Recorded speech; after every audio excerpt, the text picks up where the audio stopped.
Hi horror fans, welcome back to the channel. Today we're revisiting Scream 3, the 2000 conclusion to Wes Craven's original slasher trilogy.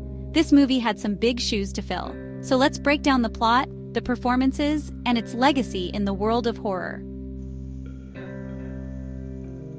Scream 3 takes the franchise to Hollywood, where Stab 3, a fictional film based on the Woodsboro murders, is in production. This time, Ghostface is targeting the cast and crew of Stab 3.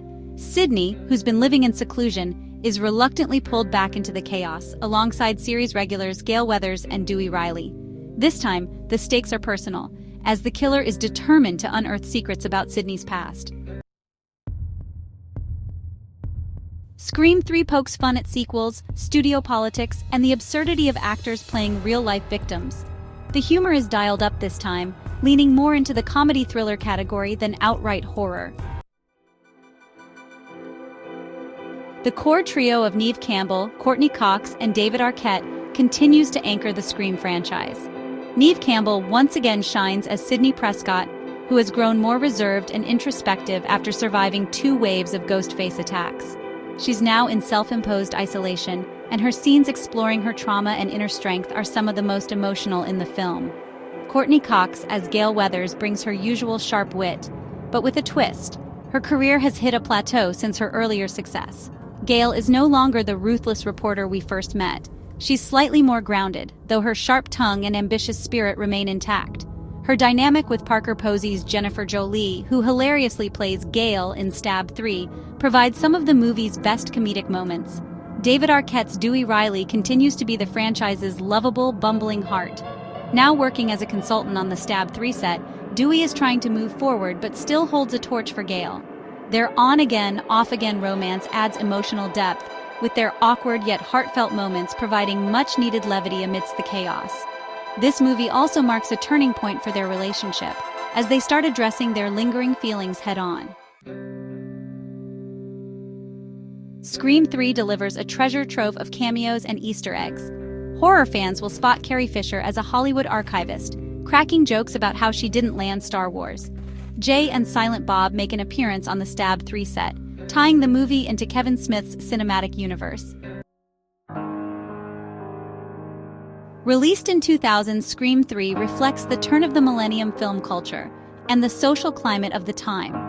After the Columbine tragedy in 1999, there was increased sensitivity around violent media. This pushed the filmmakers to tone down the gore and focus more on mystery and humor. As a result, the movie has a lighter, almost campy tone compared to its predecessors. It's a fascinating snapshot of how real-world events can shape creative decisions in Hollywood. The big twist in Scream 3 reveals that the killer is Roman Bridger, the director of Stab 3 and, plot twist, Sidney's half-brother. Roman's motive stems from resentment and rejection. He's the product of an affair Sidney's mother, Maureen Prescott, had during her time in Hollywood. When Roman discovered his connection to Maureen and tried to reconnect, she rejected him, leading him to orchestrate the events of the original Scream by manipulating Billy Loomis and Stu Macher into killing her. Now, Roman is tying up loose ends, blaming Sidney for stealing the life he felt he deserved. In the final showdown, Sidney outsmarts Roman, proving once again why she's the ultimate final girl. Scream 3 has always been a polarizing entry. Some appreciated the satirical approach and the closure it brought to Sidney's story, while others criticized it for being less scary and more comedic. A notable difference here is the absence of Kevin Williamson, the writer of the first 2 films.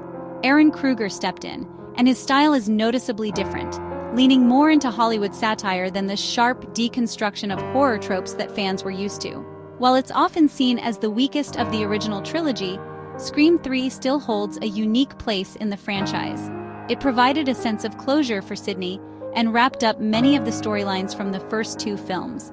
It's also a fascinating time capsule of early 2000s horror, with its meta-commentary on Hollywood and its response to real-world events. Plus, it paved the way for Scream 4 and the eventual revival of the series.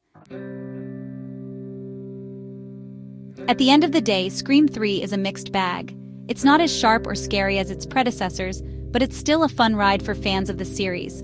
Its self-awareness and humor give it a unique flavor, even if it doesn't quite stick the landing for everyone. Let me know in the comments, do you think Scream 3 is an underrated gem or a step down for the franchise? Don't forget to like, subscribe, and hit that notification bell for more horror deep dives. Thanks for watching, and I'll see you in the next video. And remember, stay safe and stay spooky.